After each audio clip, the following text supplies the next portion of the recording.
Really good to see you all. Thank you for joining us. Would you like to join us yourself?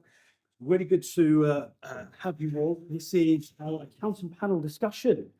In an increasingly AI and digital driven world, let's talk about technology and how that's impacting the world and how it's impacting your business and how you can increase your digital journey going forward.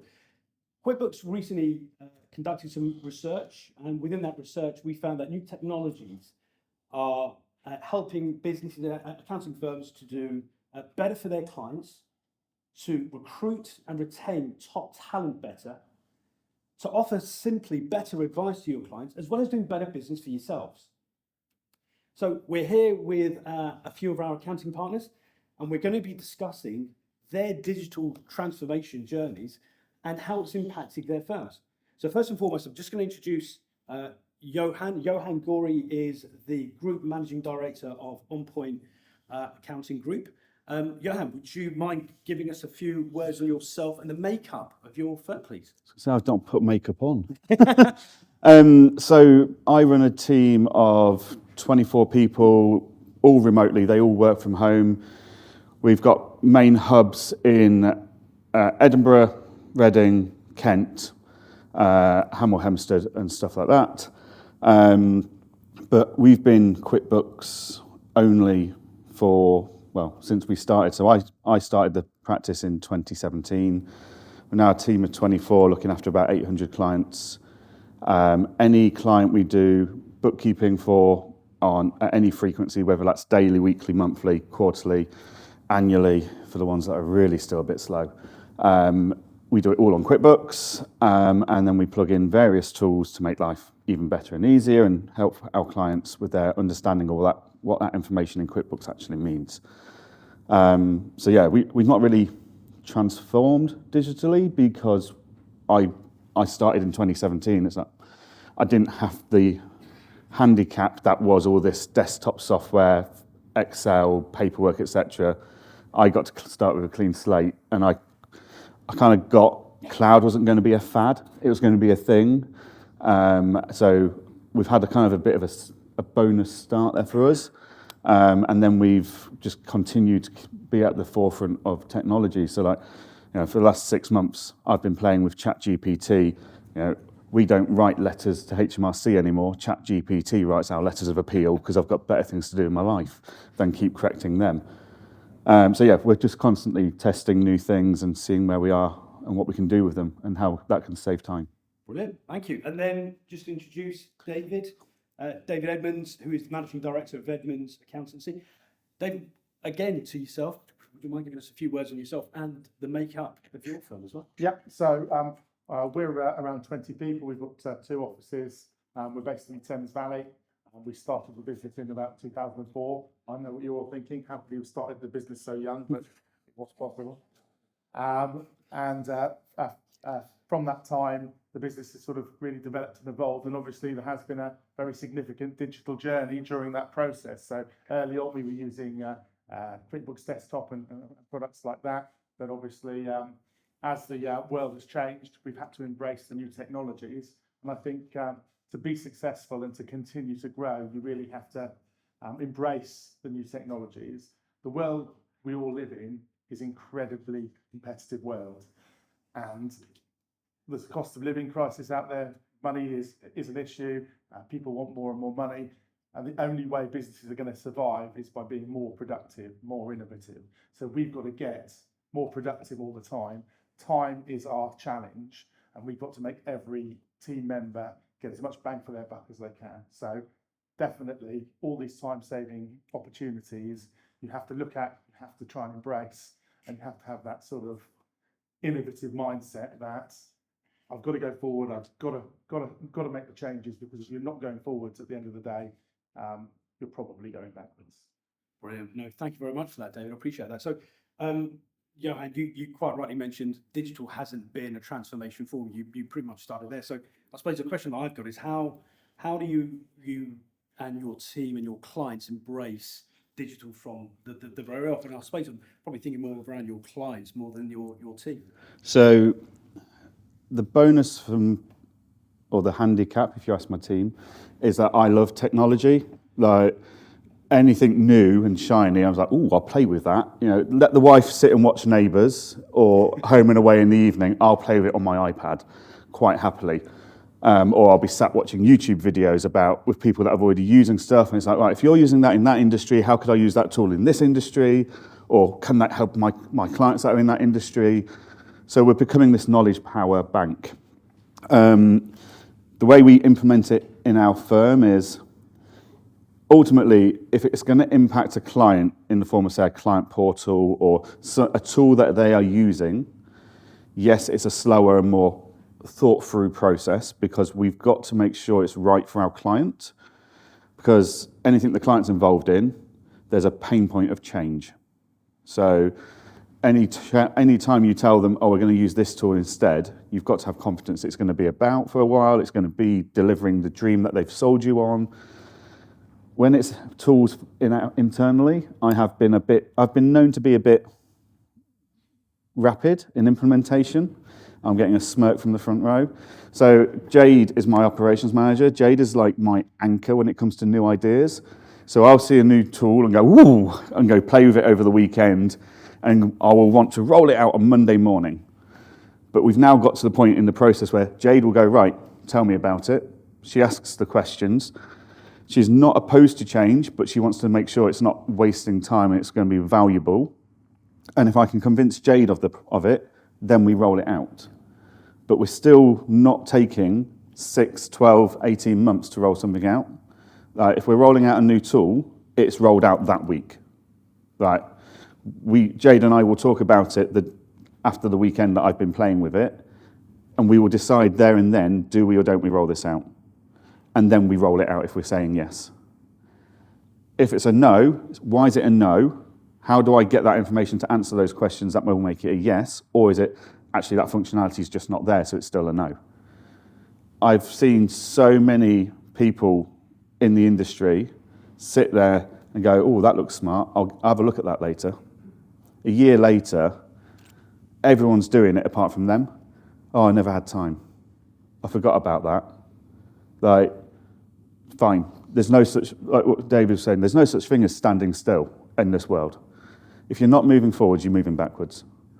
So if you're stood still and you're not taking action, someone else around you is going to take action. We have got a software process in place now that means we can do bookkeeping accounts and a tax return for a small sole trader in the matter of minutes. Not hours, not days, minutes. My competitors around me are like, how the bloody hell is he doing that? How can he price it at that point and be profitable? It's like, well, we've got so much automation. That's 6 years of trial and error, though, on my side of things, of researching to get it to this point. But you've got to make decisions. You've got to be brave enough to take choices and test things. Too many people just don't. Yeah. And the one thing that you both mentioned is the one constant in life and business is change. And David, you mentioned using QuickBooks Desktop. So tell us a little bit about how you went from desktop and invariably some manual processing into digital. Yeah, so obviously that was a journey for us, and you have to really, as we've all, I think we've sort of already emphasised, you have to see that change coming, and you think to yourself, well, clearly the cloud is here, or it's going to be here very soon. Clearly it's the future. I think it was very obvious very quickly that it wasn't going to be a fad, as you said. This is the future. Are you going to be the person at the front of the change, or are you going to be the person last on the bus, etc., etc.? And the advantages of being an early adopter and being at the forefront of that is almost immeasurable, because you get a lot of advantage, you're more experienced with the software, and when that next change happens, you're not at a stage that if your competitors are 3 years behind you, they're still trying to adopt the technology before. They're behind you on the curve. You're already thinking, your game plan is the next level ahead. So it is all about that mindset. And I'm going to make a little confession. Now we've got 20 odd staff, I myself don't use QuickBooks very much at all, and that's because of time. I have to think and focus my time on where I can add the most value, and my role has evolved during that journey and as the business has grown. And there's definitely members of our team that are much stronger on QuickBooks than I am now because they use that. But that is, again, all part of that growth and making that time available to make the decisions, to see what's happening, to build that future. And I thought it really resonated what you said about I've seen that, but I haven't got time. And if I was still caught up in that part of the business too much, I wouldn't be able to implement those changes because I'd be too busy doing the day job. Yeah. And a lot of people go, oh, I really like this tool as an idea, but I'm going to wait until that feature's available. Cool. You do that, because while you're doing that, like David's just said, I'm implementing every other aspect of it, and I'm ready to implement that new feature the moment it comes out. Whereas you've not even started implementing it, so you're not going to get the benefit of that new tool for potentially weeks or months, because you've still got to get all the other stuff sorted out of it. So don't just sit and wait just because there's one feature you're waiting for. Get everything else implemented, get ready for it, because there's planning and strategy, isn't there? Like, we've got to work out what does this impact on our workflows? What training do we need to put in place for our team? Just because they've turned a tool on tomorrow doesn't mean you're going to implement it with your clients tomorrow. It takes time to plan, train, communicate, iron out bugs. And I've got that advantage. I've got that time now because I got on with it while I was waiting for that one feature. Whereas others are waiting, doing nothing, and then falling behind even further.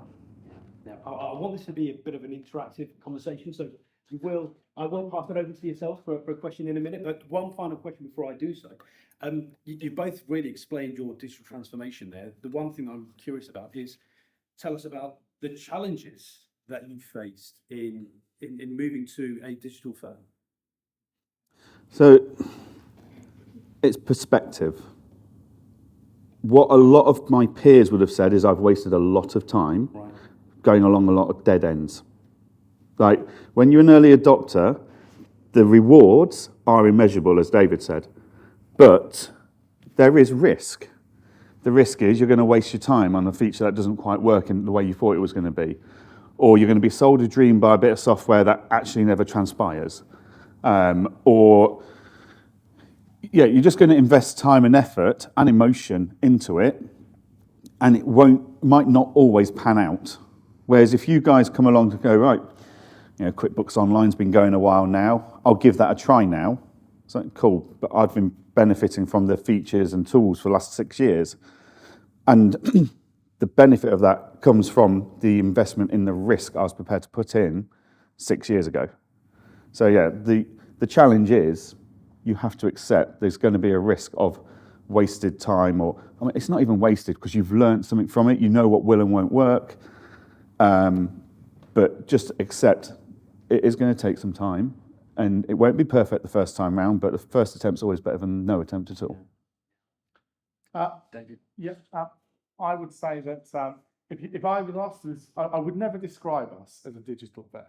We do have all that digital capability behind us, and we're very good at it. But in terms of our relationship with our clients, we certainly wouldn't be regarded as a digital firm. I spend an awful lot of my time meeting with clients, having those personal relationships, building that trust, which the business advisory side of things, which I think is the future of our business, particularly as the digitalisation continues. So I would never describe us as a digital firm, but we make advantage of all those digital technologies so that we have the time to offer our clients the personal service that they will pay a premium for.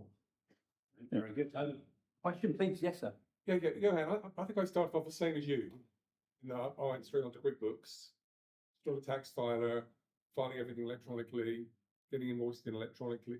Do you give some examples of the things you think you're an early adopter with, apart from all those things? So what have we got? So we've got QuickBooks, we've got receipt processing through Dex, auto entry, whoever we're using for whichever client they've got. We are normally trialing the beta tools from QuickBooks. QuickBooks will put a shout out, who wants to help with this beta? And not many people will go, yeah, I'll help with that. Because they go, oh, might not work, it's going to take my time, I could be doing something else, I could be working with clients, whatever it is. But if you aren't willing to invest your time into the beta, how will the software provider ever get that beta to public use? How will they iron out the problems before they release it? But yeah, I mean, I even sit on a panel of accountants called the early adopters, and softwares come to us and say, look, we've got this idea that this is a pain point, we think this is the solution, are we right? And there's even softwares that have actually just closed their doors, having realized we've completely misjudged this. We thought we could take this from this industry to this industry, it's not going to work. So by early adopter, there's this bell curve, and if you're an early adopter, you're on this side of the bell curve, then the masses start to pick it up, and then the last few people start to pick it up at the end. You know, I would say anyone that's moving from desktop to QuickBooks now, because it's been forced upon you, as it were, because desktop's been turned off, that does not make you an early adopter. That means you're one of the last of the crowd. And the further down that bell curve you are, the less rewards and benefits you'll get from it. Interesting. Another question, please. What sort of tools do you use in QuickBooks and why? Go for it. We use various tools, products like Best and Auto Entry are definitely key parts of our strategy in terms of getting the data into a usable situation. At the moment, pretty much every solution that we can have a digital solution for, we use at the moment an accounting platform to do our FRS 102 stuff. So we link in with one of those. So I was very interested to hear that that's coming in terms of QBO, which is great. But yeah, all sorts of different platforms, and don't be afraid. I think Johann sort of summed it up really when he said, be curious. Sometimes you can be something like Accountex, and you can walk past the stall and go, that looks interesting. Could that work? Could that add value to my business? Yeah. Go over, have a chat, see how it could add value to your business, and I think make a decision on whether it suits your business quickly, because you want to either yes or no, but you don't want to think to yourself, maybe, yeah, I can see advantages, I'll look at it again in a year's time, because that is putting you behind on the curve. We all have our own journeys, and you might find software that it works brilliantly for your business that perhaps doesn't work for mine. So use that curiosity, use that innovation to sort of discover. And there are products all the time being released and launched. You know, I'm not the fount of all knowledge on this, definitely. It's all about seeing something and going, I think that could work for us. Make the decision, get it on board, and then use the advantages that it gives you. Or if it doesn't give you the advantages that you thought it does, you recognise that, go, okay, and learn from that experience, and go, okay, why didn't that work? Why didn't it? And again, you're developing knowledge and skills that are going to help you ensure your business thrives. Yeah, we've got our wonderful partners here today, so please go and have a good conversation with them about how they can provide further integration into QuickBooks and additional functionality and features. Sorry, yeah, there's another question. Go ahead. Yes. You talked about the input software, get the information in. Do you use any software to get the information out and to help you do business plans and forecasts for clients as well? Or do you? It would depend on the clients, so, and the level of reporting that they need. I think the QuickBooks does give you some quite good analytical tools in terms of that. If we think that there's some areas that they need sort of enhancement, we've used products like Futurely and things like that before as well. So speaking from my business only, we offer quite a personal service. So I would engage with the client, I'd find out what they wanted, how they wanted it, tailor it to their needs. Some people are we've got one client who's very visual in what they want to see. And they want those sort of pie charts, diagrams, and all that way. So their report is very tailored to that. So my view is use the technology to build a tailored product that your client really values, because I think personal service and trust and all those sort of things are what people are prepared to pay for at the end of the day. That's your, that's where you're going to get that client who's going to pay you £1,000, £2,000, £3,000 a month. Johann, we've worked together for years, and I know you've got an extremely efficient process. Yeah. Tell us a little about the integrations that you've got and that flow. So for reporting, we use SIF Analytics. So we know our client niche. We don't niche down to an industry type like some do, which, the more niche you are, the more one set of software tools you need, because you know which tools will work for your niche and your client base. If you've got a broad client base, you're going to need a wider range of tools. Our main niche of clients are clients that are sole traders up to about £1 million a year turnover. They are not into business because they love numbers. So them trying to read a profit and loss is like them reading the matrix. It's not going to work. So we use SIF Analytics because it puts everything into charts for us quickly and easily, and produces really visual reports, and they can go, I get that. If I put a profit and loss into an Excel spreadsheet, they'll look at it and go, what's that mean? Whereas if I put it into a bar chart, it's like, that's your income, that's your expenses, that big bit of green, that's your profit. Or that bit of green there is not as high. So yeah, that month's not as profitable for you, is it? What can we do about that? So yeah, it's making sure you've got the right tools for your client base. We love SIF Analytics because we know if we keep QuickBooks up to date, SIF will refresh every night, which means we can have automated reports that we've built once, and then it populates those reports, and it can then send them out as well for us. So it means we're not spending time building the reports every month and checking the numbers because we know the numbers are right in QuickBooks. We're spending the time that the clients are with us actually talking to the clients. And that's where the client doesn't see the value in a PDF or a live view of reports. The clients see the value in that conversation you're having and the insights you're providing in that conversation. And just following on from that, you've really got to tailor your product offering to the client. A client who's earning £50,000 a year, £100,000 a year, and doing very well, wants a very different service from someone who's turning over 7 million a year, and is looking to expand abroad, etc., etc. So you always have to think about what the client wants and tailor your solution. I very strongly believe that. Yeah, and there's more to efficiency than just what does QuickBooks talk to and how am I producing my reports. Like, our most powerful efficiency has come from communication internally. So I manage a team of 22 people across the UK and in Sri Lanka. So we use Teams. We use Microsoft Teams. And literally a team member turned around to me the other day who's joined us about a month ago and said, the communication in this business is better, even though we're all working from home, than it was when she worked in offices.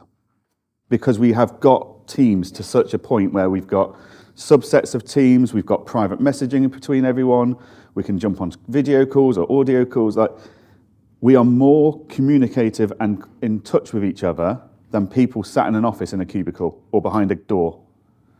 Yet, Jade's joined me in 2018. I met her for the first time in person ever in March this year at QuickBooks Connect. Like, you don't need to be face-to-face to lead a team or to develop a culture or an environment. Like, it can be really easily done with the right tools. And yeah, so don't just think of efficiency as in us talking to our clients. Think of efficiency within your own firms of how you communicate, how you talk to each other. We use Notion as a data bank. Basically, we're trying to export everything that's in my head into Notion, because that way we're saving time, because the team know, I need to, who do I refer this person to for a pension? I'll just go and check Notion. Well, it saves me 30 seconds. I'm not having to tell them again where to do it. So it's all those little things, they add up to big, big time savings. Yeah. I really want to ask a question about the impact on your teams. You're sizable firms, you've got complexities around recruiting and retaining staff. But before I get to that, I just really, I mean, you've demonstrated and you've explained to us the efficiencies, the time savings. Just tell me about how, or tell the group about how that's enabled you to do what benefit. So when I set up my firm, it was going to be me, the dog. I was 27. I had an extremely cushy life in the fact that I lived in an annex to a holiday let, and in return for someone knocking on the door saying I can't find the power switch or going and cutting the lawn each week over summer, I paid about £400 for a lovely little holiday let in rural Perthshire in Scotland, and that covered all my utilities as well. So it's like, right, all I need is a couple of dozen clients, keep it simple. The goal of the business was to live the lifestyle I wanted when I wanted. Well, what that looks like and what I want to lead now is very different to then. I'm now married, I've got a mortgage, still got the dog, but you know, I would never have been bothered by trips away and abroad. We now are because my wife is. So, but my business is now so efficient and so well run with the technology that I've been out of the business pretty much, by the end of November, I'd have been out for pretty much 9 weeks solidly, because I'm doing roadshows, I'm at events, etc. I've got a 2-week trip to Cyprus on holiday. Like, I can disappear, turn off my laptop and computers and phones, and come back in 2 weeks' time. The business might not have grown, but it will still be running and there won't be any problems. And I'll be able to go through and see what's been going on, because the team have got the tools stack around them. So the team aren't stressed that I'm there. If anything, they're quite happy. I mean, you said your team do more QuickBooks, and I think my team would love it if I did less QuickBooks. Like, they'd be really grateful if I didn't fiddle with things. But it's how you measure that efficiency. You know, is efficiency allowing your team to work 4-day weeks? Is efficiency allowing your team to work flexible hours and working from home around their family and friends and their commitments?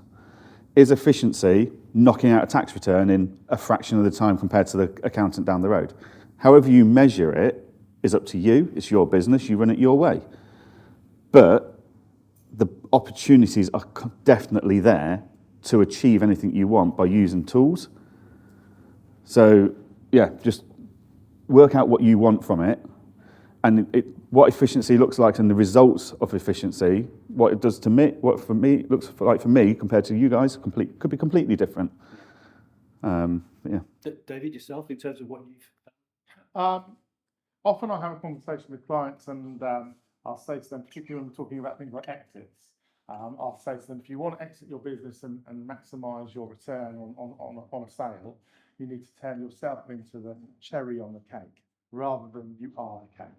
And I think if you can turn yourself into the cherry, and it seems like Johann's done a pretty good job of becoming the cherry. If you can turn yourself into the cherry on the cake, it means that the cake is still there when you're not around to look at it. You might, add a bit of magic to the cake, but the cake as it is there. And that's what it really is all about. And I've become, in terms of the processing and whatever, I've become the cherry on the cake too. And that allows me to sort of have a bit more time with my family if I want. Or what I love doing is sort of engaging with our key clients, upselling to our key clients, building relationships with new clients, trying to take my portfolio in terms of average size of the clients upwards, because I think upwards a few levels leads to better returns for us and all that sort of thing. So it's all about time. It's giving yourself time to see where you want to use that and make your personal choices on it. So if anyone did get into this industry to do this, I apologise, I do not mean any offence, but I didn't get into the industry to sit data entering receipts. That's not why I do this. I got into this industry because I wanted to help what were my friends at the time, because they couldn't get the support from accountants and bookkeepers locally. not at affordable levels. I got into the industry to talk to them and share my experience and enjoy client meetings. It's the one thing I am pretty much allowed to do without any investigation from my team and being challenged by my team is client meetings. That's the one thing they're like, you go do that. You enjoy yourself, have some more cake and coffee, absolutely fine. But the only way you can do that and do that bit that I love was to make sure I brought in people like Dext, Auto Entry, QuickBooks Receipt Capture, whatever tool you're going to use, so I didn't have to sit there entering receipts. Now, when the likes of Dext come along, 5 years ago, the whole industry went, oh my God, bookkeepers are going to be out of work, the world's going to end. No, it just re-engineered what the value a client could get from a bookkeeper was. And AI is going to do exactly the same thing. Does a client get any value from you really sitting there for half an hour, writing out a letter to HMRC saying, you've charged my client for a fine, but we know you shouldn't have done because we actually filed it all here, here's the evidence? No. The client's going to get more value out of you speaking to them. AI is not going to cost anyone any jobs. It's going to make you more efficient so you can re-engineer the way you spend your time. We've seen it with document processing. We've seen it with cloud accounting softwares. Like, that's all AI is going to do. And we've got to stop being so afraid of change and new tools coming and just going automatically assuming, oh, it's trying to do my job for me. I agree with 95% of what Johann said there. The one thing I would caveat is it won't lose any jobs for those who embrace the change. Yes. If you are determined, sit there keying in those receipts, eventually you're going to be the person with the tap on the shoulder saying, I don't think we need you anymore. Or your clients are going to go elsewhere, like, actually, this guy can do your document processing and spend time with me in meetings for the same price as what you're just doing document processing. Yeah. Well, the reason we can do that is because we're using tools. So it is about you guys embracing the change and our staff. And I'm sure that when Johann looks for staff, same as us, we look for staff that are capable of not just doing the job we want them to do today, doing the job we want them to do tomorrow. And I think that they have to be able to embrace. And you raised such a good point on that, David. I do want to touch upon AI in just a bit, but we all know the Achilles heel of the industry is recruitment and retaining top talent. It's a struggle. The many times I've spoken to many firms about that being their number one issue. With technology, how has that enabled you? Tell us your journeys around recruiting talent, what talent you're going after, how's that impacted? How's technology impacted all that? My whole team work from home. I can recruit from anywhere in the world. First of all, we have 6 core values in my business. One is attitude over qualifications. I can teach you bookkeeping. My team can teach you bookkeeping. They can teach you payroll. They can teach you accounts. They can't teach you attitude. If you've got the right attitude to be in our team, then we can't even get anywhere. I don't need a million certificates and qualifications. I need your attitude to be right. So in 6-7 years of running, 3 team members that have joined us at certain points are no longer with us, but all 3 joined me as kind of an admin-y kind of role and were very open with us at the start and said, this isn't really, like, I prefer the outdoors, I prefer animals, whatever it was. This is to get me through. It's like, that's fine. I need someone now to get us through. I'm not looking for a lifelong commitment. But every other single team member we've got, either through an acquisition or through recruitment, hasn't left because we've got the right culture and the right environment. You know, when I recruited Jade in 2018, I recruited her off a Facebook group, did a Zoom meeting for an interview, met her for the first time this year properly face-to-face.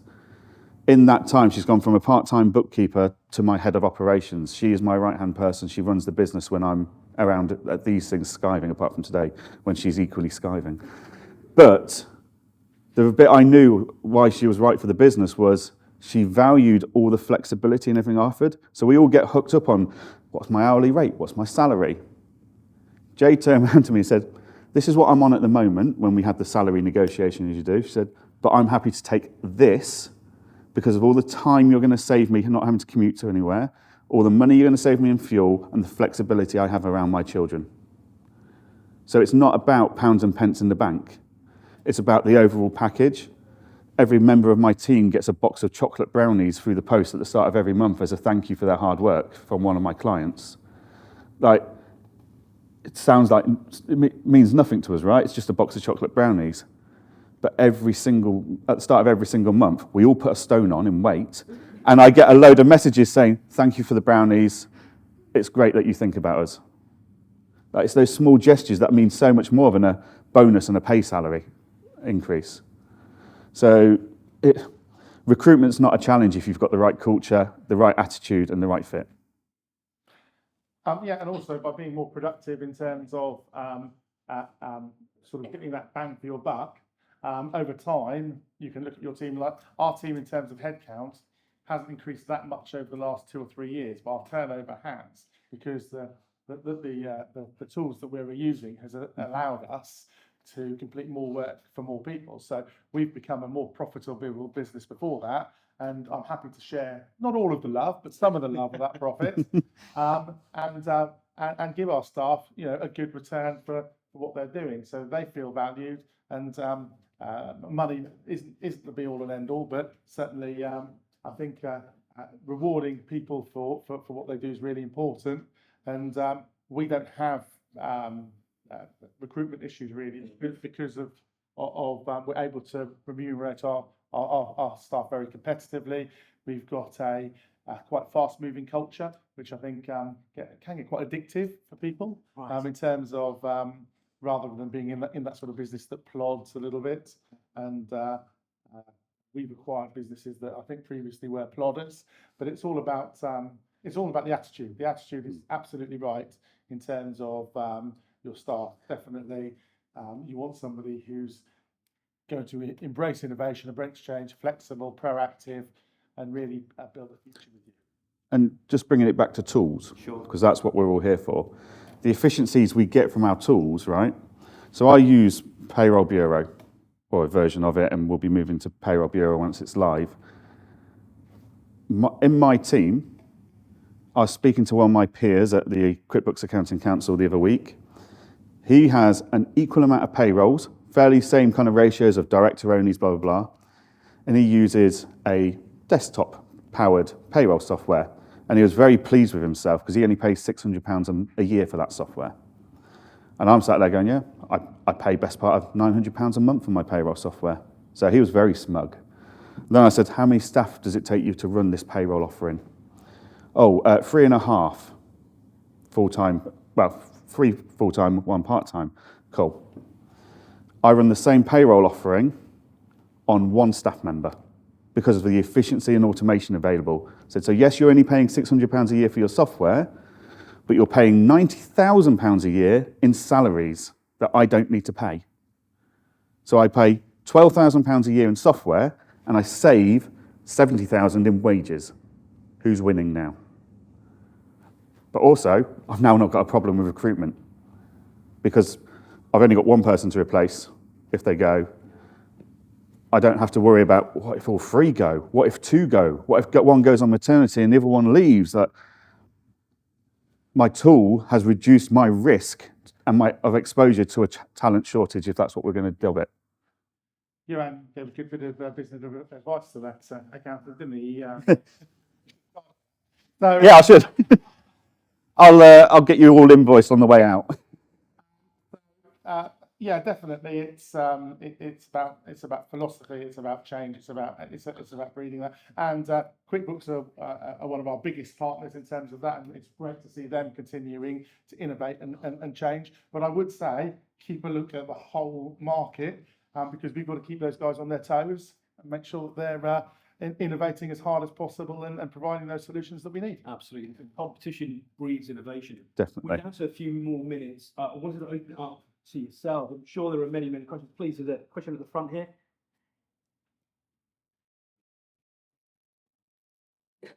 Hiya. So I want to find out how you scaled your business, and how the impact of the digital tools that you've talked about to enable you to scale up the business from when you started with the dog to hiring your 20 odd team members? So, because we keep finding efficiencies, our need to recruit was lower. So we've not had, more of our team, one of our team members that we call a client manager can service more clients than the firm down the road from us because we're more efficient in the way the work, the tools we use. So they're out advertising every 3 or 4 months for new client managers down the road. It's like, cool, they must be doing really well. Well, actually, I know the guy who runs it. We go for a pint every now and then. He's growing at the same pace as us, but he's not using tools and efficiency the same way. So by using the right tools, you can scale a lot more profitably. Like if I turn around and acquired a new firm, Jade would kill me because she's like, oh my God, does it come with a staff team? Is it efficient? Are we dumping 50 new clients or 100 new clients onto the current team? That's a challenge and that takes some work. Whereas when we grow organically, like one at a time, it's like the frog in the hot pot of boiling water. If you put the frog into boiling water, it's going to jump out. If you put the frog into a pan of cold water and heat it gradually, it doesn't realize. So it's the same with client managers. You can build organically, very slowly, and drop 50 people onto them over the space of the year. They won't realize. Well, they might, but it's not as shocking and sudden as dumping, there you go, 50 new clients, get on with it. So it's working out how your tools can make your recruitment challenges easier. It's working out how efficient, like whenever Jade comes to me and says, we're going to need a new person, do we, or do I need to review our processes and see if we can find more efficiencies in the way we work? Is there a tool that can suffice and reduce that need of another person? Sometimes there isn't. Sometimes, yep, okay, we are where we are, we need to recruit. That's fine, not an issue. But I always look at all the options first before I accept we need another payroll person or something. I think from that answer, I'm going to take away frogs, water and stuff. I would say that when you start out with business, you're on a building site and you've got nothing there. So you start to lay a few foundations. And the foundations that you lay are really, really important if that building's going to reach a size. And the main part of those foundations are the processes that you put in place in terms of your digital partners and your people. Okay, those are the things that are going to allow you to grow. So you've got to put those foundations in really careful, and it is a collaboration between those groups of people. Also,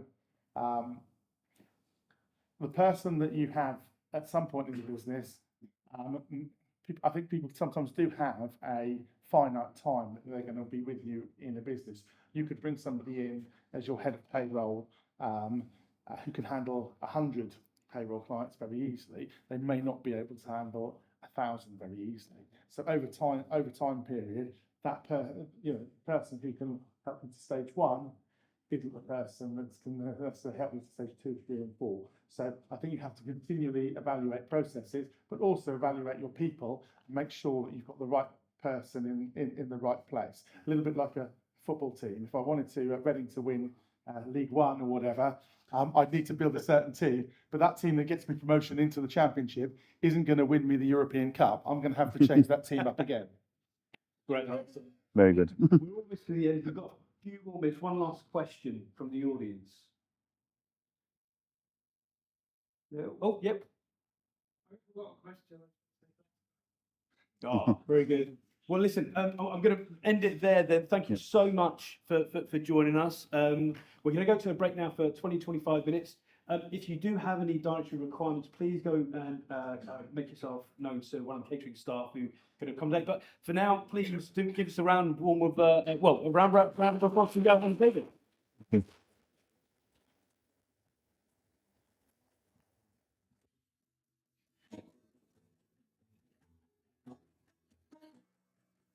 Hello, my name's Johann. QuickBooks Advanced is a lot more powerful than QuickBooks Online.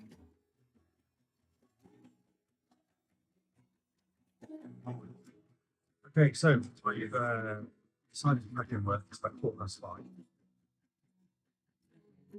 But it's a good business. The owner just doesn't care. I'm not sure how much good content Liz is getting out of this. We are live. I've got Johann Goree in the house. Welcome to another episode of Ask the Accountant Who You Have Called Friends. I'm in that firm. I do a podcast every week. Aaron and I actually met and came up with the idea of this podcast in